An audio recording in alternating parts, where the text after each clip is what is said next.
Сайн байцгаана уу, энэ өдрийн мэндийг хүргэе. За лаазсан загсыг бид хэвчлэн шинхэн хүнс байхгүй үед гаргаж иддэг нөөц хоол гэж боддог те. За гэтэл хоол тэжээлийн мэргэжлэнүүдийн үзэж байгаагаар сардин, макрел, яргаа загс зэрэг лаазалсан загс нь таны галтгоонд байж болох хамгийн шимт тэжээлтэй хүнснүүдийн нэг ажээ. Учир нь нэг жижиг лааз нь омега 3, өндөр чанартай уурга, витамин B12, D витамин, кальц, селен зэрэг олон чухал шим тэжээл агуулдаг байна.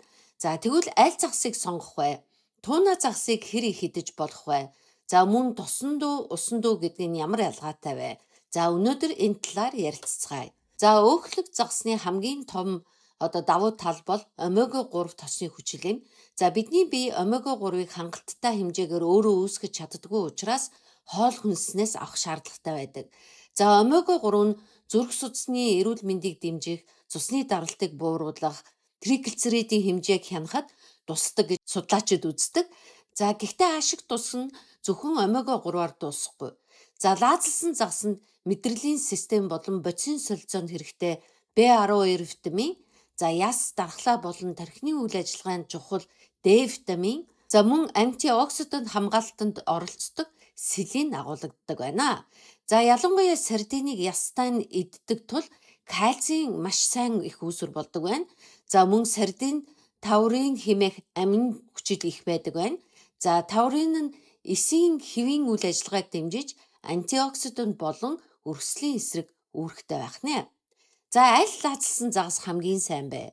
За нэгдүгээрт нь саймон буюу яргаа загас, за хоёрдугаарт нь макрел буюу хар амар загас, за гуравдугаарт нь анчовис буюу хар хайган загас, за дөрөвт нь болохтой сардинс буюу сардин загас, за тавдугаарт нь herring буюу май загас. За эдгээр загас нь ерөнхийдөө омега 3 ихтэй, харин мөнгөн усны агуулмж харьцангуй бага байдаг байна. За тэднээс сардин нь онцгой.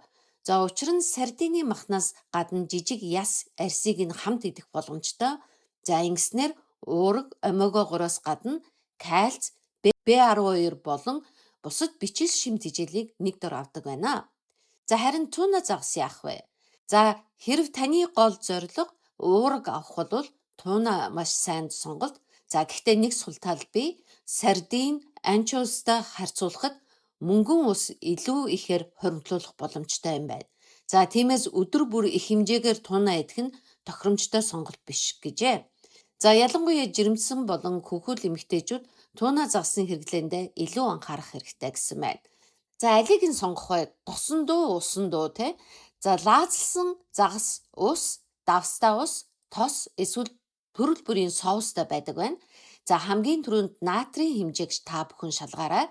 За тосонд байгаа загас сонгох бол оливын тосонд хадгалсан бүтээгдэхүүн сайн сонголт байж болно. За харин амталсан соустай бүтээгдэхүүн авахдаа сахар, давсны хэмжээг шошгоос нь сайн шалгаарай. За та бүхэн яаж идэх вэ? За хамгийн амархан арга бол далхан дээр тавьж идэх. За жишээ нь авокадодо далхан дээр сардин нэмэхэд өглөөний цай илүү уурхтай цатгалан болно. За туна загсыг будаа, авокадо, ногоо, нори далаан байцаатай салаатанд хийж болно. За сардин болон яргаа загсыг салаатанд нэмэхэд бас тохиромжтой.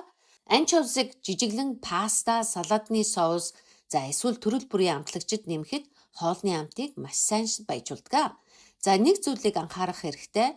Лаазалсан загас аль хэдийн боловсруулж болгосон байдаг тул маш өндөр температурт удаан дахин шарах шаардлагагүй.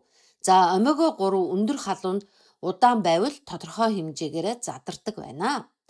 За төгсгөлд нь хэлэхэд дараагийн удаа хүнсээ цуглуулахдаа лаазалсан загсыг зүгээр нэг яаралтай үед идэх нөөц гэж битгий хараарай. За сардин, макрел, яргаа зэрэг загс нь хадгалахад амархан, жилийн турш олдоцтой, шинэхэн загснаас ихэвчлэн хямд бөгөөд омега 3, уурга, B12, D витамин, кальц зэрэг олон шим тэжээлийг нэг дор өгч чаддаг байна. За харин та лаазалсан загснаас алийг нь хамгийн их иддэг вэ? За та комент бичиж үлдээгээрэй. За ингээд өнөөдрийн видео дуусч байна. Анхаарал тавьсанд баярлалаа. Дараагийн видеогоор уулзцгаая. Баяртай.